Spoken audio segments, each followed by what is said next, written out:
community, secretariat, or any other organ are different from the COMESA ones. But the problem is that normally the data shown by Kenya as exports to Burundi, for example, should be the same as data shown by Burundi as imports from Kenya. But why is that not the case? Because the information is lost on the way. People who are importing from Kenya to Burundi, they want to defraud to show that they have imported less or offload in between Kayanza and Bujumbura. Then the goods that will reach customs verification would be lesser than those that have been really imported. So that is the biggest problem. And I think maybe as we put some other mechanisms of fighting against that phenomenon, we will get right data. Thank you. When you're talking of literacy rate, which is high, especially to informal business, I think this should be also addressed. The other issue is language barrier. We are talking of the EAC partner states. We are talking of ICT. Which language do we use for these people in business? So I think this should also be addressed so that when we are talking of ICT, we also think of the language that these people in business should be using. Thank you.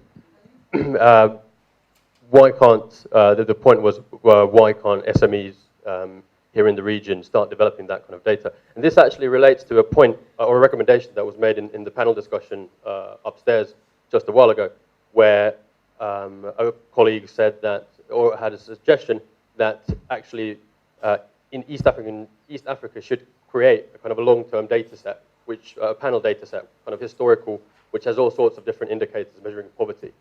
Now, this is, I think, something that TMA could pick up, and I think an able methodology to do this would, for example, be to use a challenge fund approach like you do on LIFT, where you regional and international organizations can kind of chip in an idea and then you fund the best ones. And this could be used to kind of start mapping out some of these issues to understand what the different indicators actually are, and using these kinds of ICT approaches, smartphones, going into rural areas and slums and everywhere.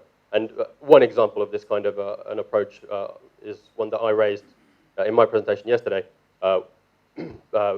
which is the kind of the Standard Chartered Premise Index. So these kinds of things are definitely available. More and more firms are doing these, and I think that's something that TMA definitely could and should support. My name is Mwenza Kabinda from Chamber of Commerce, Tanzania Chamber of Commerce. I have a different point of view on the challenges because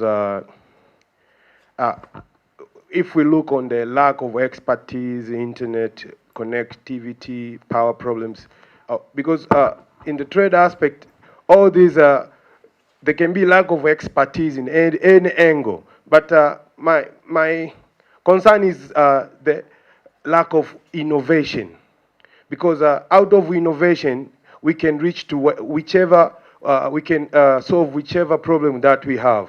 So as an example of M-Pesa, it was due to the necessity, because necessity creates the need, and people can find a way to solve the need. So to my point of view, I think we need innovation. And also there we can add the legal framework after security. Legal frameworks also, they are challenges to SMEs because our legal frameworks, they're a bit delaying. The SMEs can innovate new ways on doing online transactions and everything. So, but our policies, sometimes they hinder those developments.